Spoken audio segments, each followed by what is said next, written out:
آج کچھ اہم چیزیں آپ کے سامنے رکھنا چاہتا ہوں.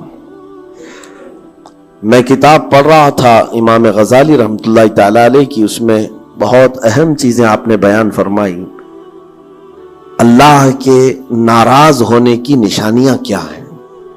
بندہ کیسے پتا کرے کہ اس کا رب اب اس سے راضی ہے یا ناراض ہے؟ یہ بہت اہم چیز ہے میرے عزیزوں.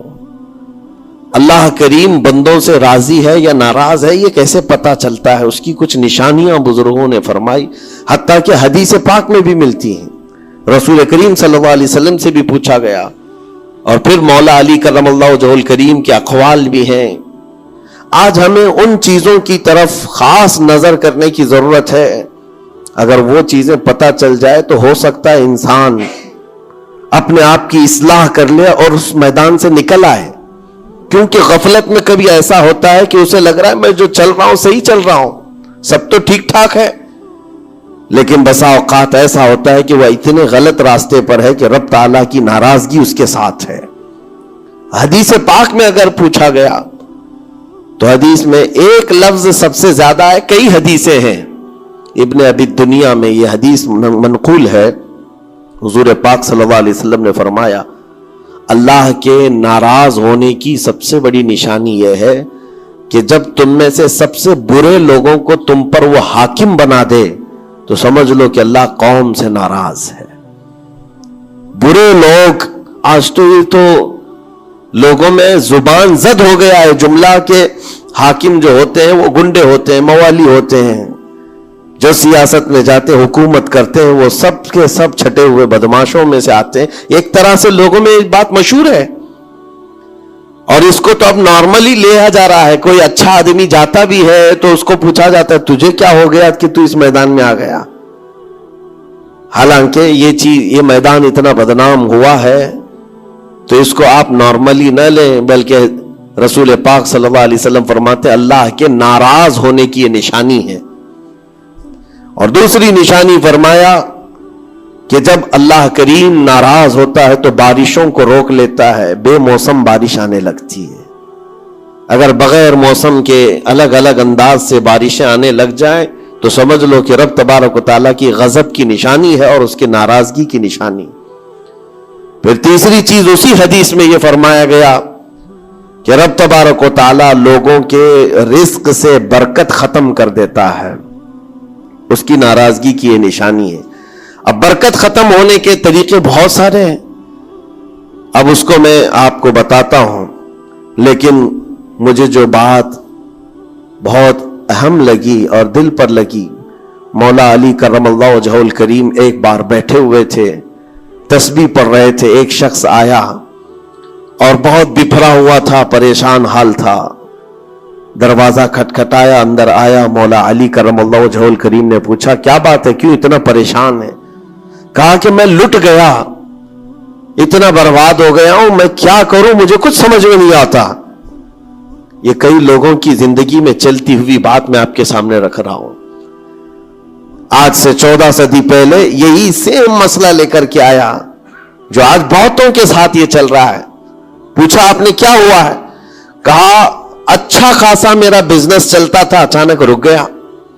اچھی خاصی تجارت تھی، مال بہت آتا تھا، سب اچانک بند ہو گیا.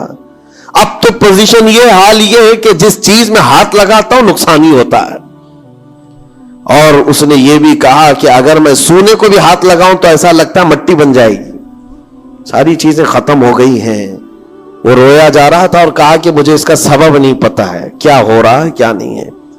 مولا علی کرم اللہ وجہہ الکریم نے ایک ہی چیز فرمایا، کہا کہ میں تیرے سبب کو پہچان لیا. یہ جو چیزیں ہو رہی ہیں تیرے ساتھ، میں تیرے سبب کو پہچان لیا. کہا کیا ہے؟ کہا کہ رب تبارک و تعالیٰ تجھ سے ناراض ہے ان گناہوں کی وجہ سے جو تو جان بوجھ کر کنٹینیو کرتا ہے، روزانہ جاری رکھا ہوا ہے. میرے عزیزوں، لوگوں کے ہاں آج یہ سب چیزیں ہیں، لیکن وہ اس چیز کی طرف نہیں آتے کہ کون سے گناہ ان کے ساتھ چل رہے ہیں. جب بندہ گناہوں پر مصر ہو جاتا ہے، اصرار کا مطلب کنٹینیو کر رہا ہے، تو یہ نشانی ہے. خاص طور پر مولا علی کرم اللہ وجہہ الکریم نے فرمایا کہ اس کا رب اس سے ناراض ہے, اللہ ناراض ہے, اس کو توبہ کی توفیق نہیں مل رہی ہے, اس کو باز آنے کا موقع نہیں مل رہا ہے. اس نے پوچھا کہ میں کیسے پتہ کروں کہ کون سے گناہ چل رہے ہیں اور کن گناہوں کی وجہ سے میرے رزق کی برکت ختم ہو رہی ہے. حضرت مولا علی کرم اللہ وجہہ الکریم نے فرمایا کہ تجھے پتہ ہے, احساس کرنا ہوگا, احتساب کرنا ہوگا. کچھ چیزیں ایسی ہیں جن کو تو روز کر رہا ہے, اگر فجر کی نماز کے لیے نہیں اٹھتا ہے, نماز نہیں ہوتی ہے تیری, تو یہ تو گناہ کبیرہ ہے. گناہ کبیرہ ہے, یہ زنا سے بڑھ کر کے گناہ ہے نماز کا ترک کرنا. تو یہ اگر تیری زندگی میں کنٹینیو جاری ہے تو گویا کہ تو حرام پر حرام, کبیرہ پر کبیرہ کرتا ہوا اس قدر اصرار کرتا جا رہا ہے, تو تیرے رزق کی برکت کہاں رہے گی؟ ختم ہو جائے گی. تیرے دل کے اندر اللہ تعالیٰ نے سختی پیدا کر دی ہے. میرے عزیزوں, آج کے حالات میں اگر کوئی اس طرح کا معاملہ لے کر کے آئے, بابا کے پاس فوراً بھاگے گا کہ میرے روزی پر کسی نے بندش کر دی ہے, روک لگا دی ہے, کسی نے جادو ٹونا کر دیا ہے. اس کو اپنی فکر نہیں ہے کہ اس کے عمل کیا ہے, لیکن باباؤں کے پاس جانا ہے, کسی مولانا کے پاس جانا ہے, کسی عامل کے پاس جانا ہے. دکان میں اچھی تجارت چل رہی تھی, اچانک بند ہو گیا, اور بابا بھی یہ نہیں کہتے کہ توبہ کر لے تو صحیح ہو جائے گا.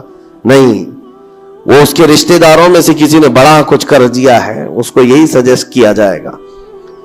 اور یہ ایسا خطرناک ماحول ہے, میں دیکھ رہا ہوں, کوئی بھی اٹھ کر کے جاؤ کسی عامل کے پاس آپ جاؤ, کہا جائے گا کہ بڑا کچھ کیا ہے آپ کے ساتھ, بڑا کچھ کیا ہوا ہے, تمہاری روزی پہ بند باندھا ہوا ہے, تمہاری تجارت پر جو ہے روک لگائی گئی ہے. کون کیا ہے؟ تمہارے چاہنے والوں میں سے, رشتہ داروں میں سے. اور اس بندے کو رشتہ داروں کا دشمن بنایا جاتا ہے. وہ ہر ایک پر نظر رکھتا ہے, پھپھو نے کیا کہ ماموں نے کیا کہ چاچا نے کیا, فلاں نے کیا, سارے رشتہ داروں پر اس کی شک کی نظر ہے. یہ قطع رحمی کا ایک بہت بڑا مظہر اس کو بنایا جا رہا ہے. کتنے گھروں کو اس طرح باباؤں نے توڑ رکھا ہے, اور انجانے میں یہ دماغ میں یہی بیٹھا کر کے رکھا ہے کہ نہیں, میری روزی پر انہوں نے بندش باندھی ہے. یقین کے ساتھ کسی کو نہیں معلوم. کاش یہ اگر اس کو بتائے ہوتے, یہ 99% جن کو تکلیفیں ہیں ان کے روزی کے معاملات, ان میں سے 99% کے حالات ایسے ہیں کہ فجر کی نماز نہیں پڑھتے. یہ کسی کو توفیق نہیں ہوتی, کسی بابا کو, کسی عامل کو, کہ ان کو تنبیہ کرے. فجر کی 2 رکعات رزق کے کئی دروازے کھول لیتی ہے. میرے آقا صلی اللہ علیہ وسلم کا فرمان ہے, اور تم بستر پر ٹانگ پھیلا ہے سوئے ہوئے ہو, اور پھر شام میں اٹھ کر بابا کے پاس جا کر کہتے ہو بندش ہے, کسی نے باندھ کے رکھا ہے, تم نے خود اپنے اعمال سے باندھا ہوا ہے. اور رب تبارک و تعالیٰ فرماتا ہے سورہ فاطر میں, ما یفتح اللہ للناس من رحمت فلا ممسک لہا, اللہ اپنی رحمت سے جس کے لیے دروازے کھولتا ہے کوئی اسے بند نہیں کر سکتا.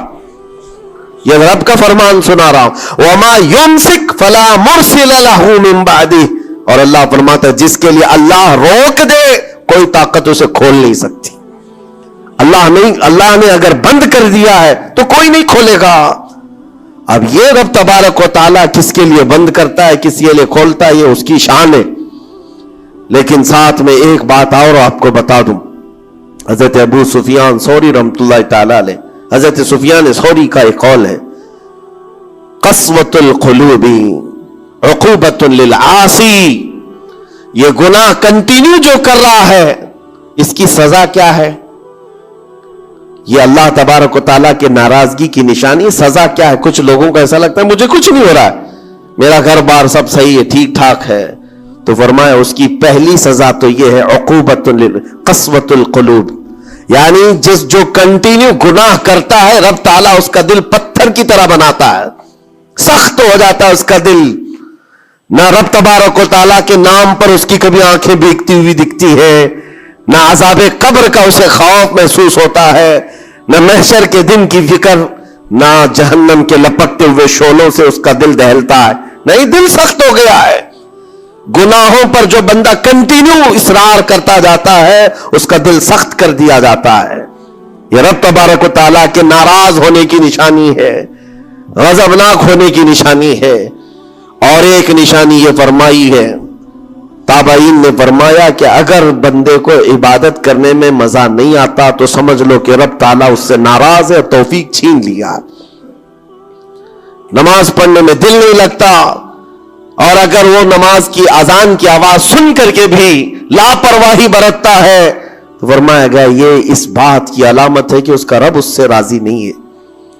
اور جس سے مولا راضی ہوتا ہے کڑاکے کی ٹھنڈیوں میں بھی اس کو بستر سے اٹھا کر اپنے دربار میں لاتا ہے۔ جس سے رب تبارک و تعالیٰ راضی ہے اس کو اپنے دربار میں لگائے رکھتا ہے، وہ رات ہو کہ دن ہو کہ صبح ہو کہ دوپہر ہو، وہ بندہ دوڑا ہوا رب تعالیٰ کے حضور پہنچ جاتا ہے۔ میرے عزیزو اپنی اپنی فکر کریں، ہم کس کیٹیگری میں چل رہے ہیں؟ کہیں ایسی زندگی نہیں گزر رہی ہے کہ ہمارا رب ہم سے راضی نہ ہو، ناراض ہو؟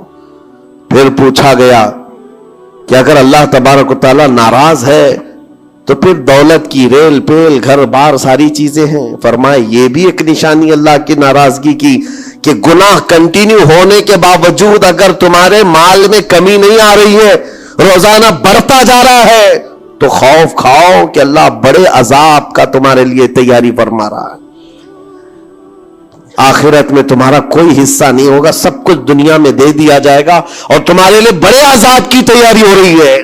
اگر گناہوں کی وجہ سے پکڑ نہیں ہوئی اور تمہارا مال اور یہ ساری چیزیں چل رہی ہیں تو یہ اس بات کی علامت ہے کہ بڑے عذاب کی تیاری ہے۔ عزیزان گرامی وقار، کوئی اس بات کے لیے خوشحال ہو کر کے نہ رہ جائے کہ میرا تو کچھ نہیں ہے، سب کچھ اچھا چل رہا ہے، گناہ بھی کر رہا ہوں، جھوٹ بھی بول رہا ہوں، نعوذ باللہ من ذالک، آنکھیں بھی بدکاری کر رہی ہیں، کچھ تو زنا میں بھی ہیں، کچھ ڈکیت میں بھی ہیں، چوری میں ہیں، پتہ نہیں کیسی کیسی بلاؤں میں مبتلا ہیں، لیکن ان کا حال یہ ہے کہ نہیں ٹھیک ہے، دولت کی ریل پیل سب اچھا خاصا ہے، مال سب کچھ فراوانی ہے، تو یہ مت سمجھنا۔ قرآن کہتا ہے وَلَا يَحْسَبَنَّ الَّذِينَ يَبْخَلُونَ بِمَا آتَاهُمُ اللَّهُ مِنْ فَضْلِهِ، ایک جگہ وَلَا يَحْسَبَنَّ الَّذِينَ كَفَرُوا أَنَّمَا نُمْلِي لَهُمْ خَيْرٌ لِأَنفُسِهِمْ إِنَّمَا نُمْلِي لَهُمْ لِيَزْدَادُوا إِثْمًا وَلَهُمْ عَذَابٌ مُهِينٌ۔ اللہ فرماتا ہے جو لوگ ہم سے دور ہو رہے ہیں وہ یہ مت سمجھیں کہ اللہ تعالیٰ کے بارگاہ میں وہ اچھا کر رہے ہیں، بلکہ رب تعالیٰ فرماتا ہے انما نملی لہم، ہم ان کو ڈھیل اس لیے دے رہے تاکہ وہ اور گناہ کر لیں، لیزدادوا اسما، اور گناہ کر لیں۔ پھر ایک دن اچانک دردناک ذلت والا عذاب ہوگا، ذلت والا عذاب ہوگا۔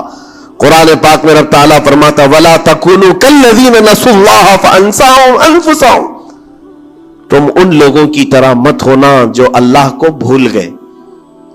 جو عبادت سے دور ہوتا ہے یہ اللہ کے غضب کی نشانی ہے، اللہ اس سے ناراض ہے۔ اگر عبادات میں نہیں آ پا رہا ہے، نمازیں اس کی کمپلیٹ نہیں ہو رہی ہیں تو اللہ ناراض ہے اس سے۔ اور قرآن میں رب تعالیٰ فرماتا ہے، یہ سورہ حشر کی آخری آیتوں میں سے ہے، مشہور آیت، وَلَا تَكُونُوا كَالَّذِينَ نَسُوا اللَّهَ، جو اللہ کو بھول گئے تھے ویسے مت بنو، ورنہ کیا ہوگا؟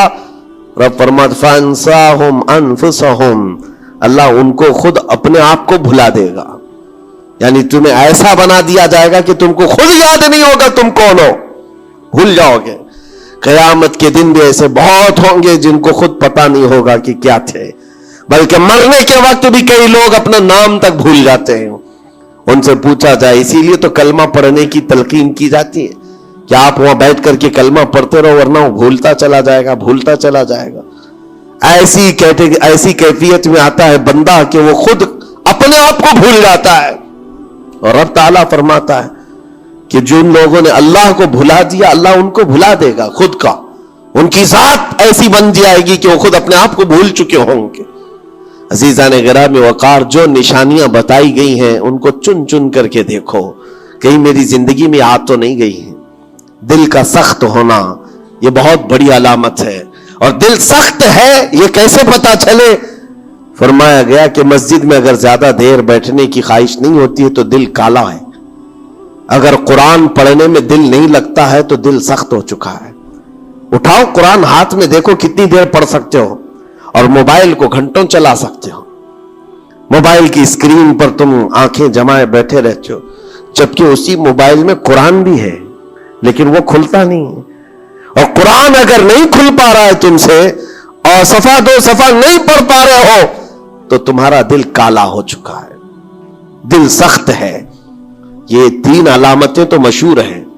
فرمائی گئی کہ اور تیسری بات یہ ہے کہ تمہارے جیب میں پیسے ہوں اور کوئی سائل اور فقیر آیا اور تم اس کے لیے صدقہ نہیں کر پا رہے ہو تو دل تمہارا پتھر ہو چکا ہے. یہ دل کے سختی کی علامت ہے.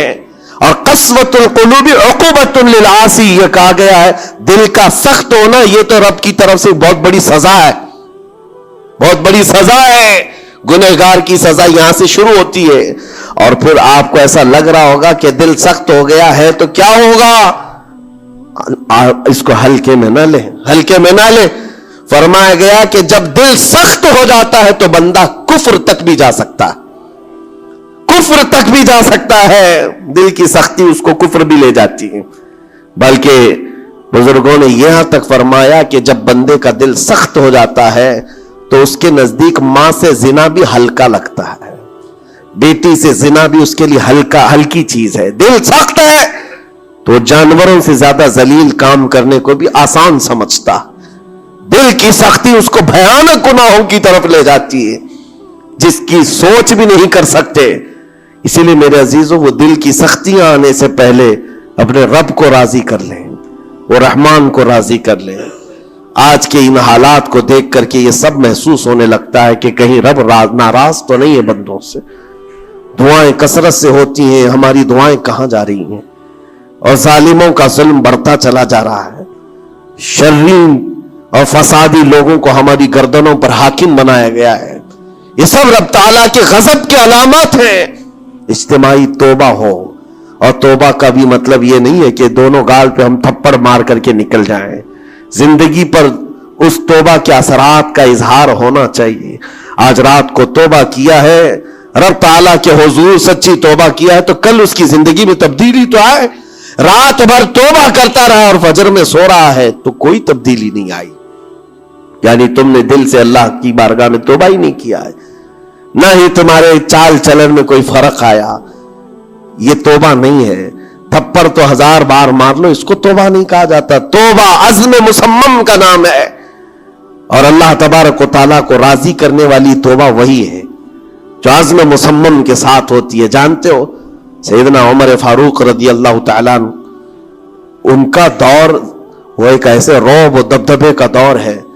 ایک شخص ایک دکان سے یا گھر سے شراب کی بوتل لیا اور نکلا باہر. شراب کی بوتل لے کر کے حضرت عمر فاروق رضی اللہ تعالیٰ عنہ راستے پر آ رہے تھے، آپ کی نظر پڑ گئی، اس نے بوتل چھپا لیا. شراب کے ساتھ پکڑا جاتا، ابھی کوڑے بھی مارے جاتے اور ذلیل بھی ہوتا. حضرت عمر جیسے بڑھتے آ گئے، اس کی ہیبت بھی بڑھتی چلی گئی. کیا ہوگا کیا ہوگا، بچ بچا کے نکل جاؤ نہیں، لیکن سیدھے وہ سامنے آ کے کھڑے ہو گئے. کہا کہ کہاں سے؟ کہا یہیں سے آ رہا ہوں. کیا ہے جس کو تم بغل میں چھپائے جا رہے ہو؟ جس چیز کو چھپا رہا تھا اسی چیز کا سوال کیا انہوں نے. اس بندے نے کہا کچھ نہیں امیر المومنین، دودھ کی بوتل ہے، دودھ کی بوتل ہے، میں چھپایا ہوا ہوں، آپ آ رہے تھے آپ کی عظمت میں. حضرت عمر فاروق رضی اللہ تعالیٰ عنہ کی دوربین نظر جانتی تھی. آپ نے کہا دودھ کی بوتل ہو تو چھپانے کی ضرورت کیا ہے، نکالو باہر. اب اس کے ہاتھ اتنے کانپنے لگ گئے ڈر کے مارے کہ وقت کا وہ امیر المومنین کھڑا ہے جس سے قیصر و کسریٰ بھی تھر تھراتے ہو. اب ان کے سامنے کیا بہانہ کیا جا سکتا ہے؟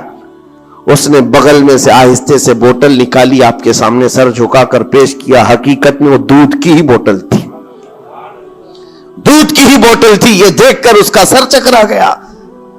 شراب لے کر کے نکلا تھا اور بغل میں چھپایا بھی تھا امیر المومنین کے ڈر سے.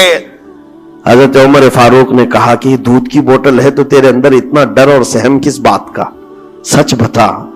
رونے لگ گیا، آپ کا دامن پکڑ کر کے کہا امیر المومنین سچ بتاؤں تو شراب کی بوتل لے کے نکلا تھا، لیکن جیسے ہی آپ پر نظر پڑی دل اتنا پسیج گیا، میں اندر سے رحمان کو پکارا، اے رب کریم آج تو عمر کے سامنے میری عزت بچا لے، کبھی ہاتھ نہ لگاؤں گا، شراب کبھی نہیں پیوں گا۔ دل سے میں نے پکارا، رب تعالیٰ نے میری عزت رکھ لی اور اس شراب کو دودھ میں بدل دیا۔ میرے عزیزوں، وہ ناراض ہوتا ہے تو جلدی راضی بھی ہوتا ہے، وہ راضی بھی ہوتا ہے۔ ایسا نہیں ہے کہ مولا تعالیٰ غضبناک ہے تو بندوں کو عذاب میں مبتلا کرے گا۔ ایک دعا کرو، ایک دعا کرو، رب تبارک و تعالیٰ کی بارگاہ میں جو مجھے بڑی لگی دل کو، جو میں آپ کے سامنے شیئر کر رہا ہوں، کبھی سجدے میں گر کر اس سے مولا سے اتنا کہو کہ اے رب تیرے لیے بندے میرے علاوہ کروڑوں ہیں، میں ایک نہیں ہوں، تیرے تو کروڑوں بندے ہیں، لیکن مولا میرے لیے تو صرف تو ایک ہی ہے، میرے لیے تو صرف ایک ہی ہے جس کے سامنے جھک کر میں مانگ سکتا ہوں، تجھ سے جو منہ چھپاؤں تو کروں کس کے سامنے۔ رب تبارک و تعالیٰ کو یہ ادا پسند آتی ہے، کیونکہ یہ قرآن پاک میں حضرت عیسیٰ علیہ السلام کے ضمن میں بیان کی گئی ہے۔ اللہ تعالیٰ نے خود اس کو قرآن میں فرمایا، ان تعذبہم فإنہم عبادک وَإِن تَغْفِرْ لَهُمْ فَإِنَّكَ أَنْتَ الْعَزِيزُ الْحَكِيمُ۔ عیسیٰ علیہ السلام نے اپنے امتیوں کے لیے اللہ کی بارگاہ میں یہ التجا کی تھی، مولا اگر تو ان کو عذاب دے گا تو تیرے ہی تو بندے ہیں، تیرے ہی تو بندے ہیں، اور اگر بخش دے گا تو تو غالب حکمت والا ہے، تیرے خزانے میں کوئی کمی نہیں ہونے والی ہے۔ عزیزان گرامی وقار، جن گناہوں پر زندگی گزر رہی ہے اس سے نکل آنا ضروری ہے۔ آج یا کل موت کا فرشتہ آ جائے گا، کہیں ایسا نہ ہو کہ اسی گناہوں کے دروازے پر ہمیں دستک دی جائے، اور جو بندہ جس حال میں دنیا سے مرتا ہے پھر اسی حال میں اسے اٹھایا نہ جائے، ذلیل لوگوں میں اس کو قیامت کے دن اٹھایا نہ جائے۔ جانے کی تیاری تو ہونی چاہیے، اور جس طرح سے بھی ممکن ہو سکے توبہ کرو، اپنے اندر سے اور باہر سے صاف ہو جاؤ، اور رب تبارک و تعالیٰ کو راضی کرنے کے لیے توبہ سب سے بڑی چیز ہے، سب سے بڑی چیز ہے۔ میرا رب فرماتا ہے قرآن پاک میں، لا تقنطوا من رحمت اللہ، اللہ کی رحمت سے مایوس نہ ہو، وہ سارے گناہوں کو معاف کرے گا، بے شک اللہ غفور و رحیم ہے۔ لیکن آج جو اس کے ناراضگی کی نشانیاں ہیں اپنی زندگی میں ڈھونڈ ڈھونڈ کے نکال لو۔ اگر مجھ سے عبادت نہیں ہو رہی تو میرا رب ناراض ہے مجھ سے، میرے گھر میں تجارت پر روک لگی ہے تو میرا رب ناراض ہے، اور اگر مال اور دولت کی کثرت ہے لیکن گناہ مجھ سے نہیں چھوٹ رہے ہیں تو پھر تو اللہ تعالیٰ ایک بڑے عذاب کی تیاری میں ہے۔ رب تبارک تعالیٰ ایک بڑا عذاب میرے لیے تیار رکھا ہے، بڑا عذاب میرے لیے تیار رکھا ہے، میرے ان گناہوں کی وجہ سے وہ سب کچھ مجھے دنیا میں دے رہا ہے۔ یہ ڈر کی بات ہے۔ اللہ تبارک و تعالیٰ کی بارگاہ میں دونوں چیزیں رکھے، اس کی بخشش کی امید بھی اور اس کے پکڑ کا خوف بھی، اور اس خوف اور امید کے بیچ میں جینے کا نام ایمان کی زندگی ہے۔ اللہ کریم ہم سب کو اس ایمان کی زندگی عطا فرمائے۔ رب تبارک و تعالیٰ ہم سب کو اپنے غضب سے دور رکھے، اس کی ناراضگی سے ہمیں دور رکھے۔ اللہ ہے رب کریم اس وقت تک ہمیں تو دنیا سے نہ اٹھا جب تک تو ہم سے راضی نہ ہو جا۔ اے اللہ جب تک تو ہم سے راضی نہ ہو جا، اے اللہ جب تک تو ہم سے راضی نہ ہو جا۔ وصلی اللہ تعالی علی خیر خلق محمد وآلہ وصحبہ اجمعین، وآخر دعوانا الحمد للہ رب العالمین۔ السلام علیکم۔